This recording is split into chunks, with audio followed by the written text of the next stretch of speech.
வணக்கங்க. நம்ம இன்றைக்கி பார்க்க போகிறது பலாப்பழத்தை வச்சு ஒரு மைசூர் பாக்கு செய்ய போகிறோங்க. இப்போ ஃபஸ்ட்டு பலாப்பழத்தை கூல் பண்ணிக்கலாங்க. ஒரு 10-15 சொலை எடுத்து நறுக்கி மிக்சியில் அடிச்சுக்கலாம்.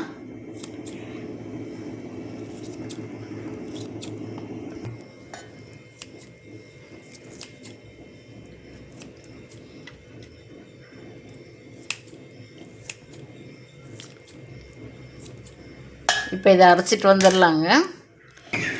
இதில் 2 கப்பு சர்க்கரை போட்டுக்கலாங்க.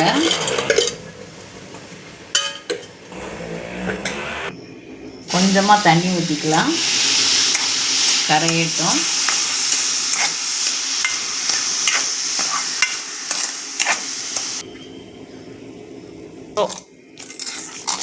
இப்போ சர்க்கரை கரைஞ்சிருச்சுங்க. நம்ம இதில் 1 கப்பு கடலை மாவு போட்டுக்கலாம்.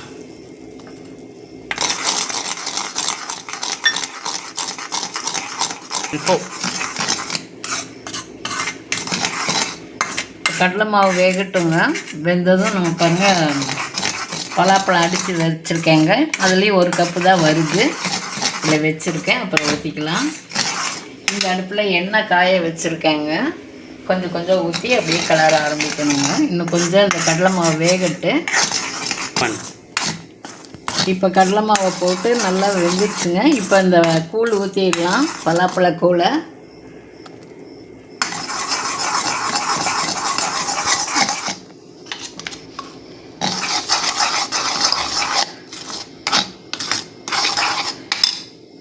இப்போ இதில் இருந்து கொஞ்சம் கொஞ்சமாக எண்ணெய் ஊற்றிக்கலாங்க.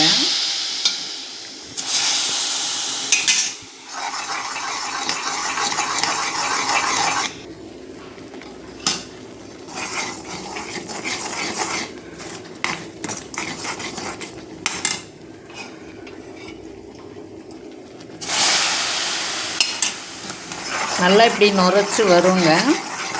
நம்ம இது நுரை அடங்கினதும் மறுபடியும் ஒரு கரண்டி ஊற்றிக்கலாங்க. இப்படியே ஒரு 150 கிராம் எண்ணெய் இதுக்கு தேவைப்படுங்க. அதுக்கப்புறம் நம்ம இறக்குறப்ப நெய் போட்டுக்கலாம். இன்னும் கொஞ்சம் இதை நுரைச்சி வருங்க, வரட்டு.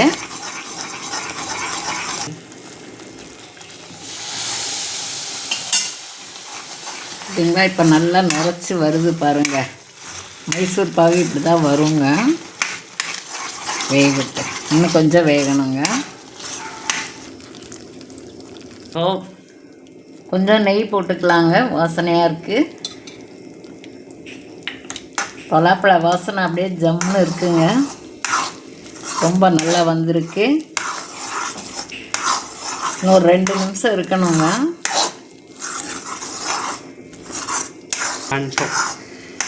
இப்போ ரெடி ஆயிடுச்சுங்க.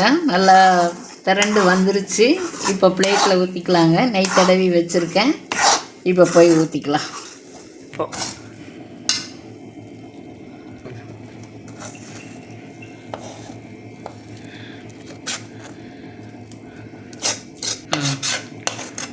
கொஞ்சம் ஆறணுங்க. ஆறுனதும் கட் பண்ணி காட்டலாம்.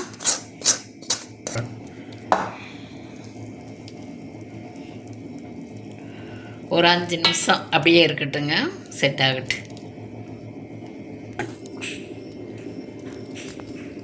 இப்போ எடுக்கலாங்க. இந்த மைசூர் பாகு கடையில் கிடைக்காதுங்க. நம்ம தான் வீட்டில் தான் செய்துக்கணும். ஏன் அப்படின்னா பலாப்பழத்தில் செய்வாங்களான்னு எனக்கு தெரியல. பாருங்கள், அருமையாக வந்திருக்கு. பார்த்தீங்களா? சூப்பராக இருக்குங்க. வாசனையும் அருமையாக இருக்குது.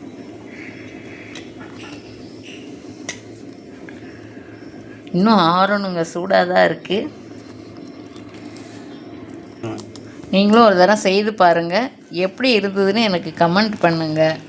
என்னோடய வீடியோ பிடிச்சிருந்தா லைக் பண்ணுங்கள், ஷேர் பண்ணுங்கள், சப்ஸ்கிரைப் பண்ணுங்கள். நன்றி.